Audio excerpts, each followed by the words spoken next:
Okay, so good morning, everybody. Thank you for tuning in today's webinar. So I'm going to be hosting this webinar today. It's based on getting your business ready to sprint out of the blocks. Please be advised, this webinar is being recorded and is available to listen to again and share via our webinar library, which is on the TVCC website. So you can always just go into that and listen to it again and share it amongst your network. So yeah. I'm Narinda Multani. I'm account manager here at the Thames Valley Chamber of Commerce. I work and support businesses in the Thames Valley. Today, Justine Brown will be delivering today's webinar. So she's my member and I've worked with her on her membership. If you do have any questions for Justine while she's delivering today's webinar, then please post your questions in the chat box. I'm now going to hand you over to Justine, who will introduce herself and commence with today's webinar. So thank you, Justine. Hi, good morning, everybody. My name's Justine Brown. I'm CEO and founder of Just Global HR Services. We're based out of Marlow and are obviously a member of the Thames Valley Chamber of Commerce. I thought it would be interesting to talk to people about how to get your business ready to sprint out of the blocks. But first, just a little bit about my organisation. So Just Global HR provides HR outsourcing, consultancy and on-demand services for startup businesses and SMEs in the Thames Valley area. And we're able to provide advice and support for any issue that you may have. We support organisations of any size, and I'm just trying to move the screen. Sorry, the screen's not moving. To get on to the next slide, Narinda. Sorry, Justine, one moment. I thought I'd give you...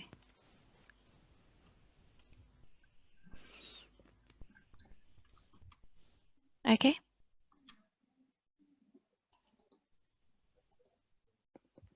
Yep. Oh, so okay, it's working now. So just to give you a little bit about us and just say that we've got a number of sort of HR professionals that work for us, and we really support all businesses of any size, sector or location. We have 4 key services. So we have our just outsourcing for sort of small organisations that need to have support because they can't afford to have their own HR person, consultancy, so where we can come in for a day or a few days, and we have a sort of just on demand. So if you just need some items updating or you just need a little bit of support, then that's something we can do, and we also provide coaching. That just gives a little bit of background. I'm not going to go into anything more. If you need anything more, then you can contact me at the end. But really the main thing for the reason for being here today is about getting your business ready to sprint out of the blocks. And I think so far we have had lots of information from the government about the current situation with regards to being in lockdown. Now, we've got a lot of information and it's information overload, and I didn't want to give you all of that either, and I just wanted to put it into something where you can sort of see that we've had this sort of job retention scheme for a little while now where you can furlough employees for a minimum of 3 weeks, and certain workers can now return back to work. So after sort of furloughing a lot of employees, a number of organisations are now thinking about bringing people back. And we're going to go into that in a little bit more detail about what does that mean for your business. And the job retention scheme has also already been extended until the 31st of July, and then really 3 months on a cost sharing basis with part-time working permitted after that. Now, not all of that information has come out yet, and full details are expected before the end of May. So that's not long, but there is information coming out from the government absolutely daily. So if you're not aware of the sort of government websites and all the information that's on there, you need to get au fait with that and see all the information that is coming out. And really, what you need to do now is really we need to make plans for workers to return to a very different working environment. And I'm going to explain some of that as well as to how is that environment going to be different for your employees. And there's been a load of guidance notes around the different types of work settings and the different guidance that you should have for those different businesses. So depending on what type of business you are, you will have different guidance. I've really majored on today around sort of the office environment, but some of this will be relevant to the other environments as well. I just thought that that would be most relevant, but just to be aware, you can go and look at the guidance if you are a factory or a warehouse, and you'll see that there's different guidance for you. So really, it's about planning. If you haven't been planning the last few months since we got told about lockdown, then you're way behind the curve. You need to be planning now for the future. What is your business going to be looking like for the future? Quite a lot of companies will have had knockbacks, either clients declining to use their services going forward. Are those clients going to be coming back? You've also got the situation with regards to your sort of business, is that maybe there are parts of your business that maybe not be as profitable. They may have been like that before we even went into lockdown. So you may want to start thinking about doing a full business review about what are the services you're providing, what were you going to provide going forward, and how is that going to be conducted. I'm not going to go into big details on any of these. This, all of today, is about food for thought and things that you should be thinking about and be doing. And it's the same with your customers. So have some of those customers stayed with you and said, well, just for the time being, I can't utilize your services, but as soon as we're out of lockdown, I'll be back and I'll be using you. Have they stayed with you? Have some of them, have you actually lost some? I'm already hearing of some businesses that are coming back after furlough and taking other companies' clients, because those companies are still on furlough and not gone and thought about their plan or getting the sort of first movers. And I think that's going to be the same situation in this scenario. And some of those were sort of electrical firms. Some people have just sort of shut up shop and furloughed their employees and think that that work is going to come back. But when they open the shop doors, you're going to find that somebody else has nicked all your clients. So you need to start thinking about how you've stayed in contact with those clients. Are they aware that you're now open or that you will be opening soon? And the next one is really about the employee review, and this includes headcount and working arrangements, and that's some of the areas that I'm going to go into now. So if you look at your, sorry, I can't move the slide again.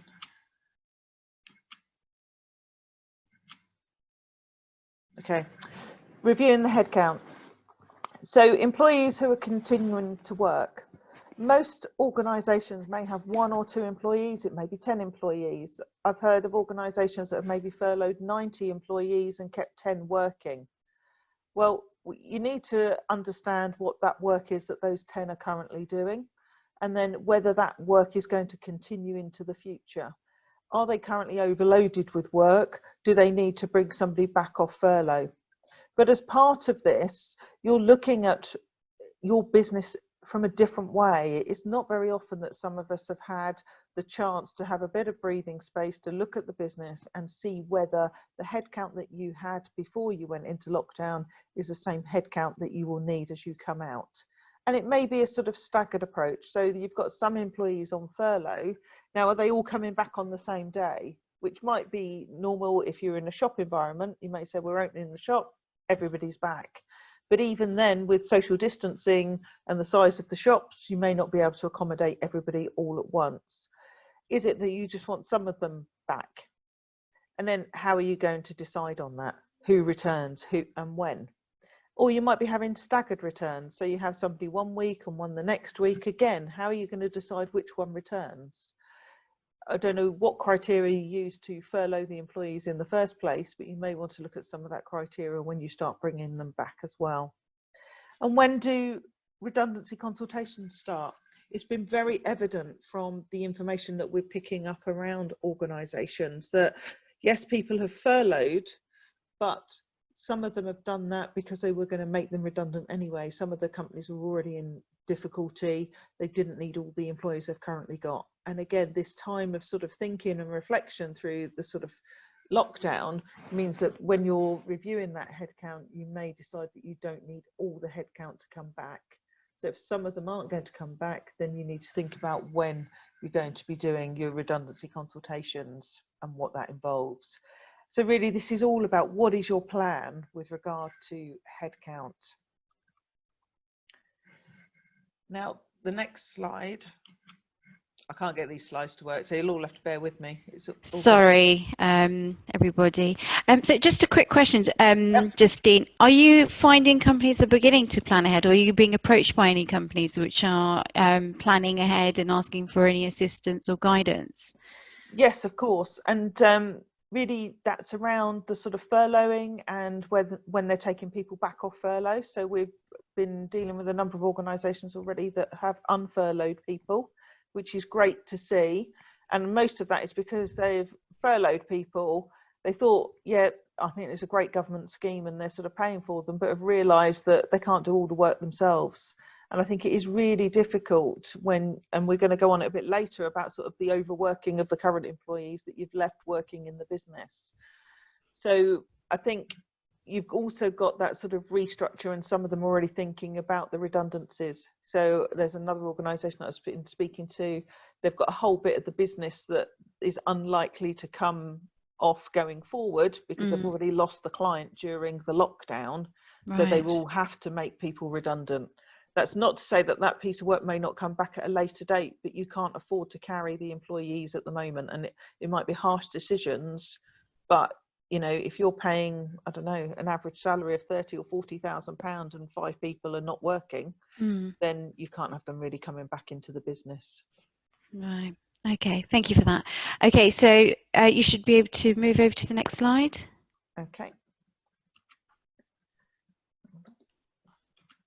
So redundancies. So just sort of bringing this out a little bit more about redundancies is that there's really no time limit for how long the consultation should be, but there is a minimum requirement, and it's just to go fair yourself again with what those minimum requirements would be. So if you're going to be making 20 to 99 redundancies, then you've got to have at least 30 days before a dismissal takes effect. And if you've got 100 or more redundancies, you've got to have at least 45 days. And these may be collective consultations. So you may already have an employee group in your organisation with employee reps that you would do collective consultation through, or you may just do some individual consultations with everybody, depending on the size of your organisation. If you've only got 5 employees, you may just do some individual consultations. If you've got 50 or 100 employees, it's more likely to be a collective consultations.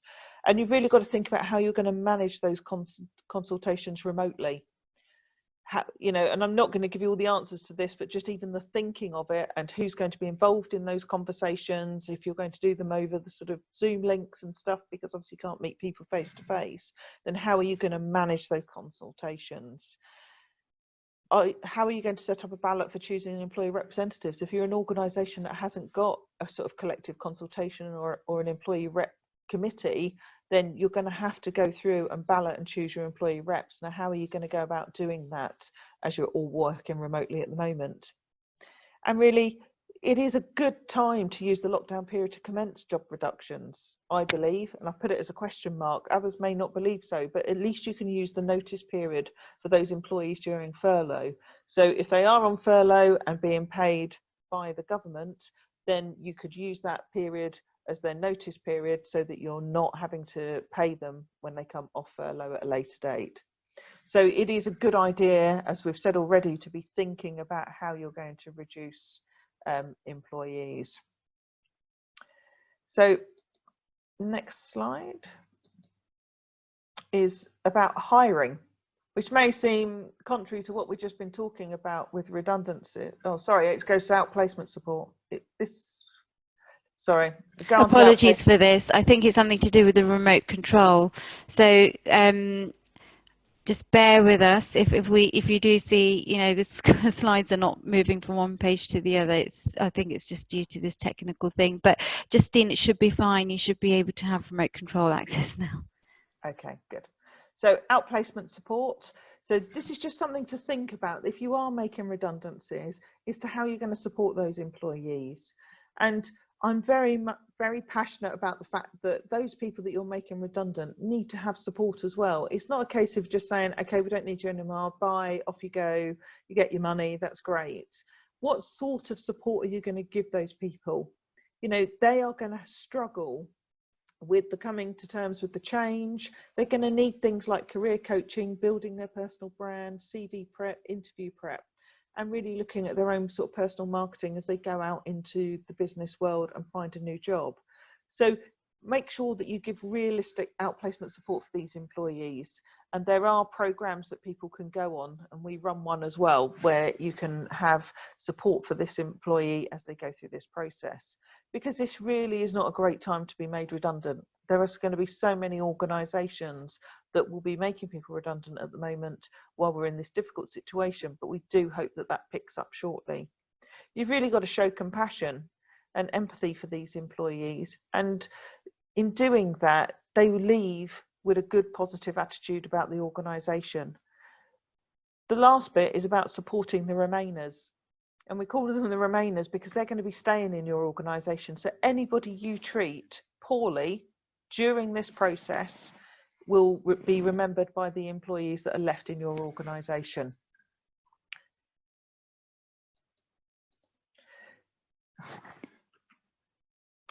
So the hiring now. So you might have been doing a lot of redundancies, and some of that might be around reorganisations because your business has changed, the number of clients you've got is different, or the services that you're going to provide going forward are going to be different. So also there is this situation that you should be hiring now as well. If you see that one part of your business is going to take off as soon as lockdown has finished, then this is the time when you can strengthen your team from your competitors. It may be some of your competitors are not actually going to survive, and therefore they're going to have people out in the job market that you can look for. So what talent is available in the market? And after lockdown, don't you want the best talent? You want to be able to beat the competition out there and come flying out the block saying, no, we have remained a viable company throughout the whole of the lockdown. We are able to provide you a brilliant service, and therefore you can make a stand against all your competitors. You may also want to look at internal promotion. So this again is about this sort of reorganization of the business.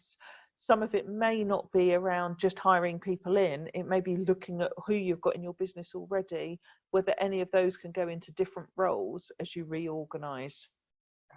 But also with this hiring process, while you're sort of in home working and stuff, is who's going to authorize the hiring of employees, who's going to be doing the interviews, how are you going to be doing the interviews? Are they all going to be sort of online on Zoom? Are they going to be panel interviews? In a way, I've been doing some interviews already, and it is a lot easier having it all in Zoom. You're all in one place. You can all start asking your questions. So you need to satisfy yourself with what your recruitment process is going to be. If it was a set process before you went into lockdown, is your recruitment policy now up to date? And how are you going to be recruiting people going forward so that everybody's clear on the recruitment process?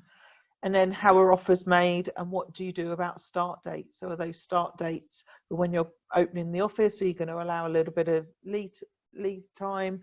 How is that going to be? So you just need to think about your whole hiring process. And then at the moment, you've got a number of employees who might be out on furlough. You might have some that are working, but are you in contact with your employees? I was speaking to a lady the other day that was put on furlough 6 weeks ago and hasn't heard from her employer. And she's actually tried to contact them and has heard nothing. Now, is that how you really want to treat the employees that are working for you and that are going to be working for you for the future? Because already that person's disenfranchised and is demotivated and doesn't really want to come back to work. It's not a surprise if nobody is communicating with her while she is on furlough. So are you in contact with your employees on a daily basis or on a weekly basis? It really depends what type of employee it is that you've got. If they are working, you're likely to be in contact with them on a daily basis. But even those on furlough should be contacted at least weekly to see how they're doing. It's Mental Health Awareness Week this week. So, check how they're feeling about in themselves and also about the work. A lot of people are feeling a bit disenfranchised at the moment, and you've got to ensure that they are still part of the team. There are things around looking at your policies and your handbooks and stuff and seeing about whether they are up to date now that you're in lockdown. And you may find that some of these policies need to change whilst you're in lockdown and then again after lockdown. And the reason for that is that you may have had some policies that require face-to-face interaction. We talked about recruitment policy, but it might be a disciplinary policy where you might say about interviews need to be in a certain way, or you're disciplinary, you need to have a face-to-face meeting. Well, that's really not possible at the moment. So you may need to consider changing some of these policies for the time you're in lockdown and then when you come out of lockdown. And another one there, which I found quite a number of organisations didn't even have home working policies as we went into lockdown, had to quickly scrabble around and write something, and all the rules and regulations around home working. And what is that going to look like as we come out of lockdown? Are you going to continue to allow home working? And if you are, how is that going to be considered? And we're going to go on to that in a bit more detail later as well. So, and I can't say this enough, communication, communication, communication. It is such key for any working relationship in an organisation. If there are things that you are changing in the organisation or even thinking about changing, well, why don't you bring the employees on board, involve them in the change? What I have found is that a number of organisations have said that all the employees are totally focused on the company going forward because they're all involved in one issue, which is COVID-19. And it's actually brought some of those organisations together. Whereas before there'd be lots of different initiatives or businesses or customers that you're all dealing with, and they weren't actually really working together as one team. But actually COVID-19 has probably brought people together and they're all focusing on one issue. Do you need to have sort of changes in contracts going forward? Because as employees are coming back to work, are the contracts that they've currently got valid? That may be that you've decided there's some home working. It may be that some of the terms need to change within their employment contracts. So this again is a good time to review those and understand how you're employing them and whether any changes are required. And I said earlier about setting up an employee committee. That was really for sort of the redundancy consultations, but if you haven't got one, you should have one anyway. Really so that you can get the employees involved in any of the changes that you do have in the organisation and that they can help you with those changes.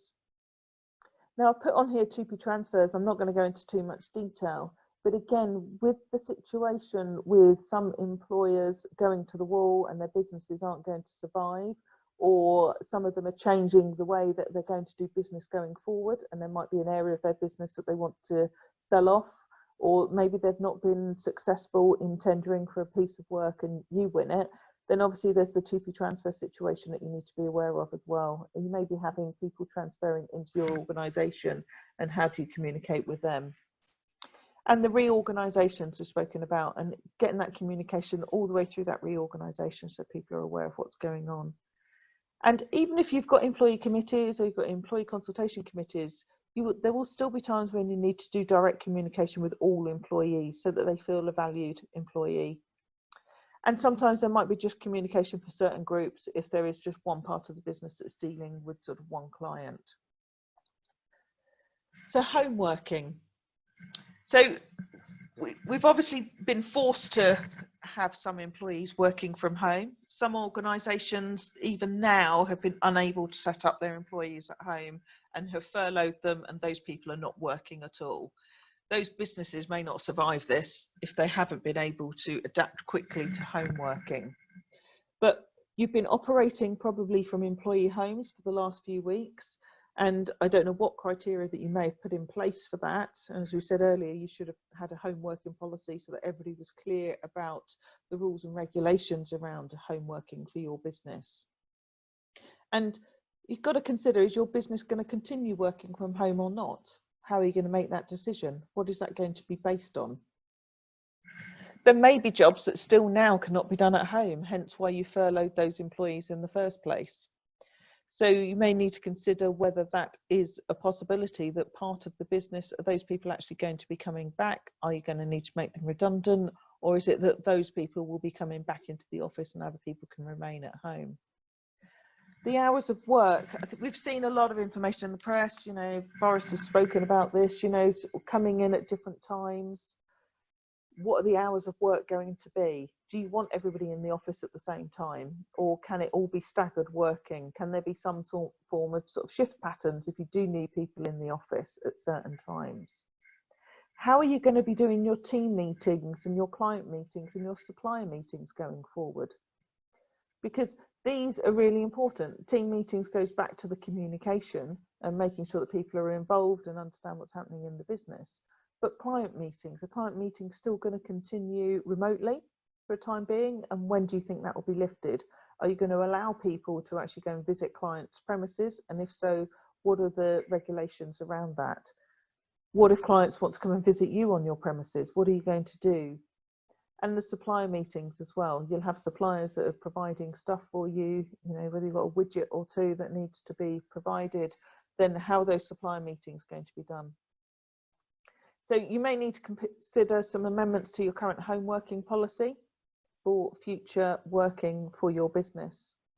And then once you've got a new home working policy, training people on home working and making sure that they are set up properly. I appreciate that quite a lot of people have had to set up sort of temporary desks and things at home, and people are working on beds and all over the place.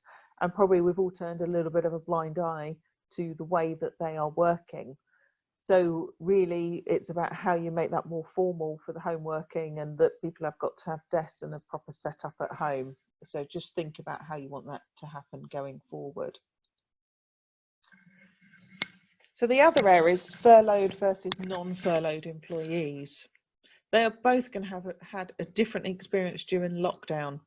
So you may have some furloughed employees that are absolutely loving it. They're at home, they're watching TV, they've got time with the kids, they're not having to work. But versus the ones that haven't been furloughed, who are actually in the office, probably picking up 10 people's work, doing things that they haven't ever done before, and probably are overworked at the moment, trying to keep the business afloat for you.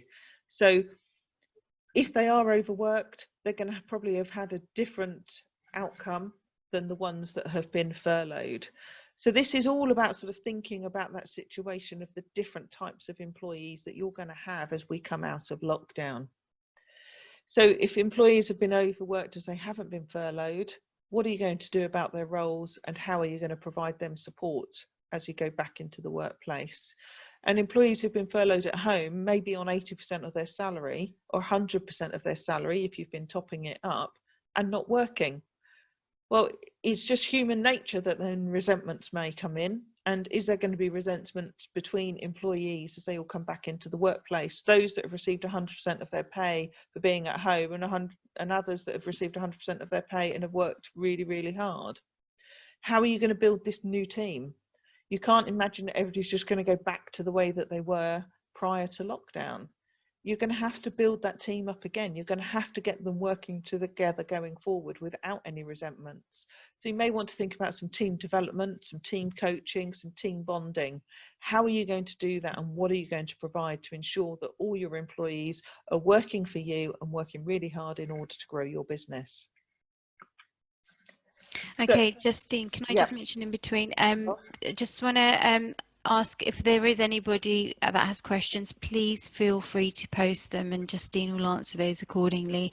The webinar has or is being recorded, and as I mentioned at the beginning, and is available on the webinar library to listen to again, and to share amongst your network if you wanted to do that. So thanks for listening. Back over to you, Justine. Thank you. Thanks. So employee issues with returning to work. So I'm going to talk about this for a couple of slides and some practical arrangements. So really, some employees may be underutilised initially when they come back, because it's almost like starting a new job all over again. What are the priorities? What is the work that needs to be done in the office? And sort of reassessing. Somebody else may have taken over somebody else's job while they've been on furlough, and therefore how you're doing all the hand back. You're going to have to manage and motivate these employees that are feeling underutilised, or that their roles have changed, or everything is different. Because anybody that's demotivated may just leave your organisation. So you may have been trying to look after them all the way through this process. You've been communicating with them, you're making them feel loved, you're making them understand what's happening with the business, you've included them within that. But if once they come back to work, they've got no work to do, you know, all the best will in the world, they'll probably still be demotivated and leave. And then you've got the overworked employees. As we said, there may be some people, maybe because of being not on furlough, that are overworked, but also you might have others that come back into the workplace and are overworked because their department is the one that is required initially. So for example, credit control. It may be that some organisations have not been out there chasing up all of their debt and all the money that's supposed to be coming in, and you could have somebody in credit control just being on the phones all the time trying to get money back into the business. So do you use your underutilised employees temporarily and move them to other roles to support? And how do you negotiate that with them and decide who's going into which roles? And because it's temporary, it's ideal. It may be that other bits of the business will pick up later, but you may as well have the support you need in the right places once you open your doors again. And if it is a transition phase, make sure it's clearly communicated so they know how long they may be helping out. It might only be for a week, it might be for a month, but at least people need to know how they're going to be utilised in the business once it opens again. So again, this is all about what is your plan? What have you planned for? Do you know which roles is this that you may have to do this for, especially if you're taking everybody back off furlough? And I'm not going to go into risk assessments in too much detail, but I think you've seen from the government the fact that you've got to do something within your business. You've got to assess the risks and how you're going to have everybody coming back in. And really, there is a requirement. It's mandatory that you need to have a sort of return to work plan. So if you've got 5 or more workers, that risk assessment really needs to be in writing. So you need to be thinking about, well, what's going to be the assessment? I need to be really clear about that and how you communicate that to your employees. But also if you've got 50 or more workers, then you need to publish it on your organisation's website as well. So you really need to consider all the risk assessments of all the arrangements set out in the government guidance for the relevant work settings. And I gave you a list at the beginning of all the different work settings. So depending on which one you are, you need to go and find it and make sure that your arrangements are in line with the government guidance. Again, it's only guidance, it's not mandatory, but I would expect that at least if you follow the guidance, you'll be some way to making sure that the workplace is safe for your employees.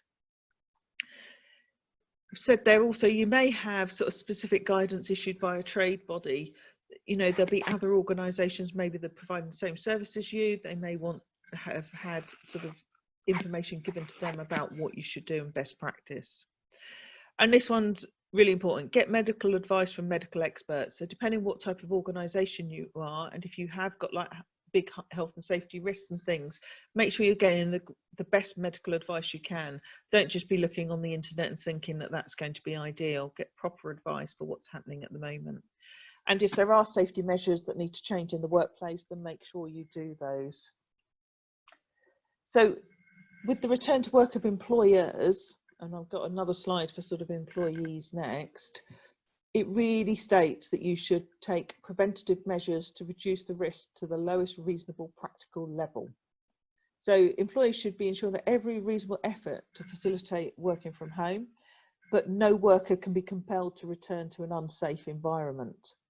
So if home working is not possible, then you're going to need to comply with the social distancing guidelines back in the office. So you need to think about the reasonable actions you're going to take to reduce the risk of transmission within the workplace. And there is this thing that you can't really compulsorily ask somebody to return to work, and you would think that you could, but if they felt that it was totally unsafe, then there are going to be situations where employers and employees are going to get into big discussions around whether it is really safe for them to return to work. So just think about what practical things you're putting into place. Because for employees returning to work, they're going to have concerns about returning to work and their health risks. We have been in lockdown, we have been at home for a while now, and actually venturing out and going to shops or going to new places is going to feel really alien to some people as we go forward. And is it a voluntary return to work? Is that practical? Do you want people just deciding whether they're coming into the office or not? Maybe you want to have some control over who's in the office and when. And it goes back to that sort of staggered hours, or it might be the fact that you've got different shift patterns so that you've got a bit of control about who's in the office and when. Also, you may have the situation where an employee is sick or shielding. It may be for themselves or it might be for another member of the family. So you've got to think about how you're going to enforce those people coming back into the office place. And if somebody does have an underlying medical condition, then you may have to make more reasonable adjustments in the office. You need to make them anyway, but maybe because of the situations we find ourselves in now, even more adjustments need to be made. Anxiety and stress will be a big factor for employees as they come into the workplace, mainly because everybody is different. And I'm not going to generalize here, but you might have one employee that is quite carefree, quite happy to socialize, starts walking into people's space, happy to still go out and meet their mates, even though they're probably on lockdown. But you'll have somebody else that is being really cautious, trying not to be near anybody, making sure that they only come to the work and the office space and their home. So you've got to be really aware of the different types of employees you've got and the way they are treating the COVID-19 outbreak.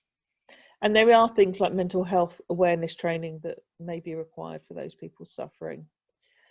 Also, can they return to work if they haven't got any childcare available? We hear that schools are going to be open from the 1st of June, but that's only for certain years. It's not for every school child. So will they be able to come into the workplace if the schools aren't open for their child? What if they still can't use family members to look after their children, or their nursery facilities are not open?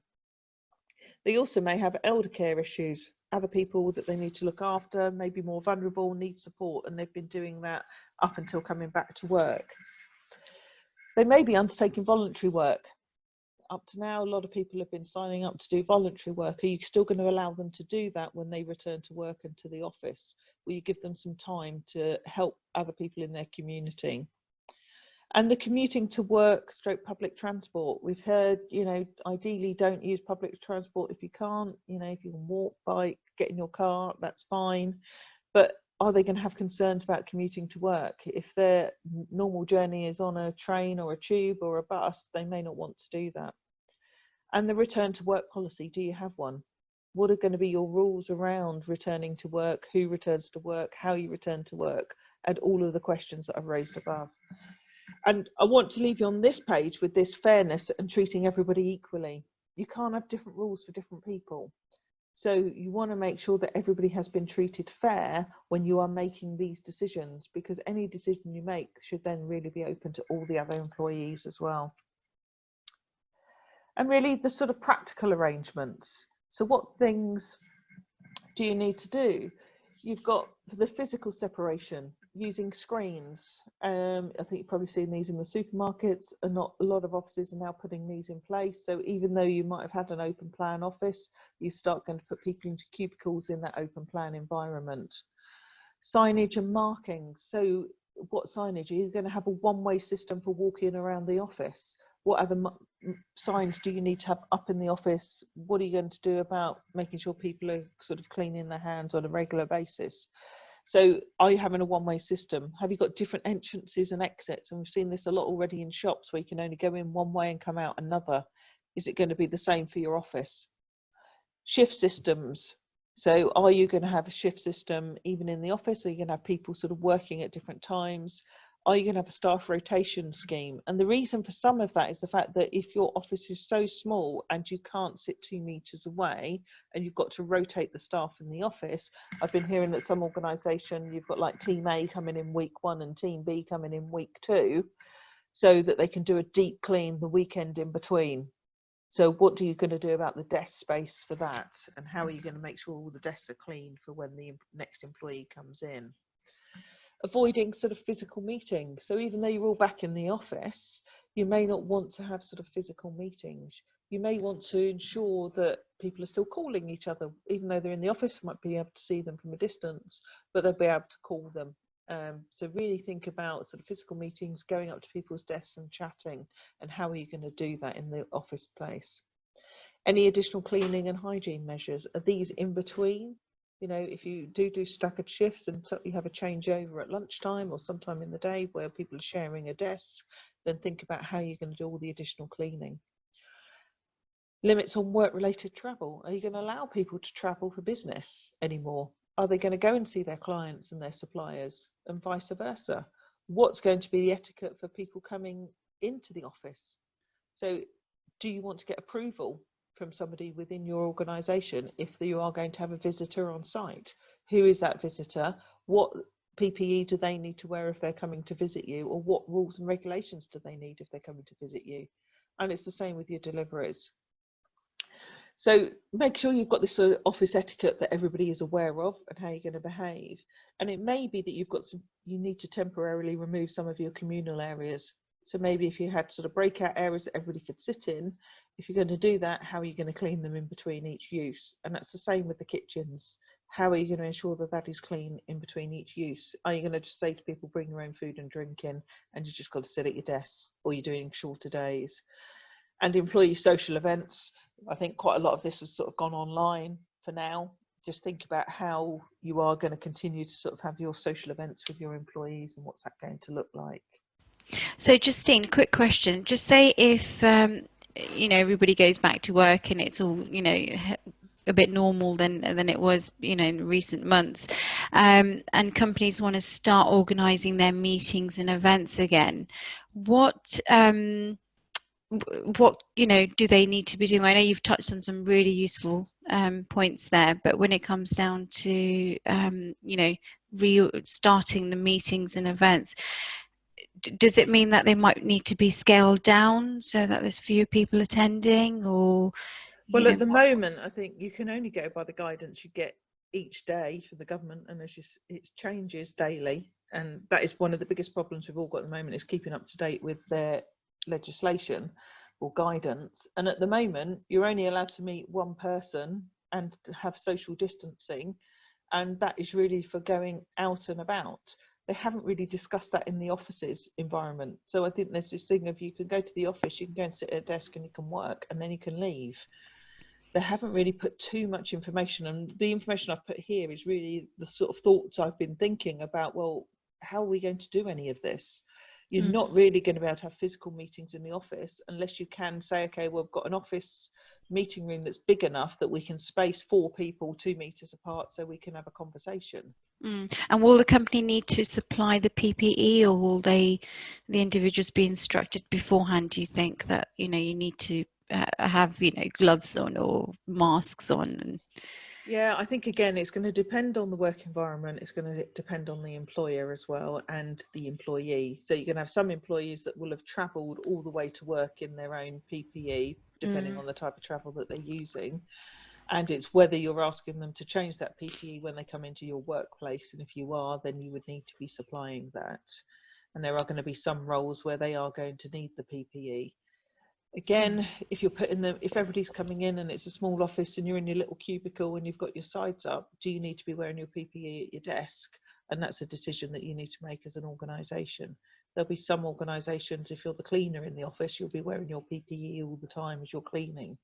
And maybe you need extra cleaners as you're going around. But I would say that the employers are going to have to provide the PPE for those people that are in the office. Yeah.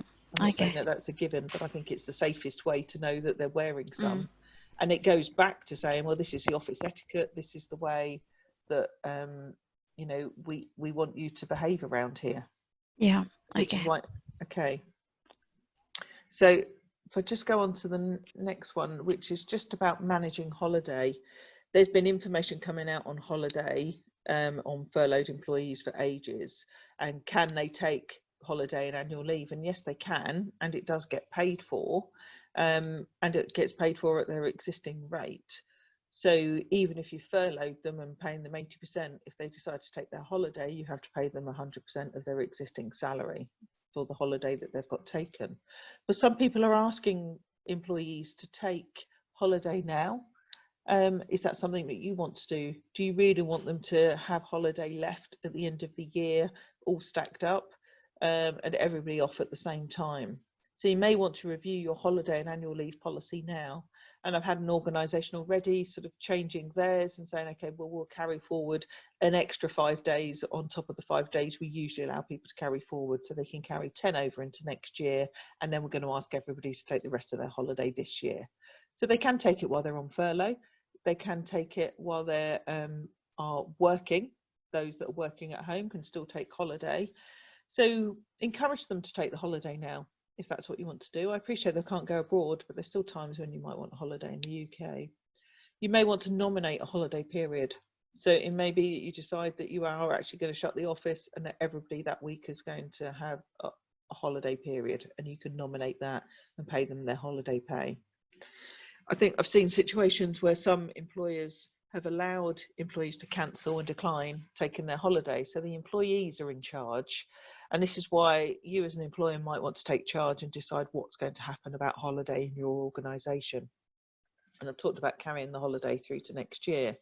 Obviously, the government has allowed key work industries to carry forward 4 weeks to be taken over 2 years. You may want to do the same. It's entirely up to you as to how you feel the business is going to run going forward, or whether it is better to take some of that holiday now. But you must be mindful of the fact that health and safety requirements encourage us to take breaks from work, and that includes holiday breaks as well. And one of the reasons for doing that, often people have holiday policies that ensures that the finance team must be off for at least 2 weeks at any one time. Usually stops all the fraud going on in the organisation. So you may have rules like that you've already got in place. You may just want to review them, dust them down, making sure that people are adhering to the existing holiday policy that you've got, and then amending it. So really just understanding what your plan is around holiday. And then really, in summary, there's a lot of information. It's probably given you more questions than answers, because it wasn't about giving you all the answers. It's more about making sure that you're thinking, you're planning, you get yourself ready to sprint out of the box when we come to the end of the lockdown. And really, by failing to prepare, you're preparing to fail. So take the time to plan now, and I wish you all luck with that. So this is my LinkedIn logo, so if you want to click on that or use your camera, you can connect with me on LinkedIn. Happy to link in with you, and if you've got any other questions or anything, you can ask them now or just email me later. It's great. Thank you very much, Justine.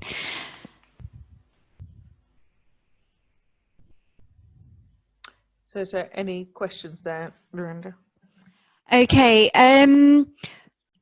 anybody got any questions, please post them through. We're still online. We could, Justine can answer them for you live. She's given her contact details as well, so if you wanted to contact her, then link with Justine on LinkedIn, and also there's her contact details, a telephone number, an email, so you can drop her an email or give her a call. So that's great. So I'll come back to you, Justine, in a moment. Just going to move over to some chamber slides here.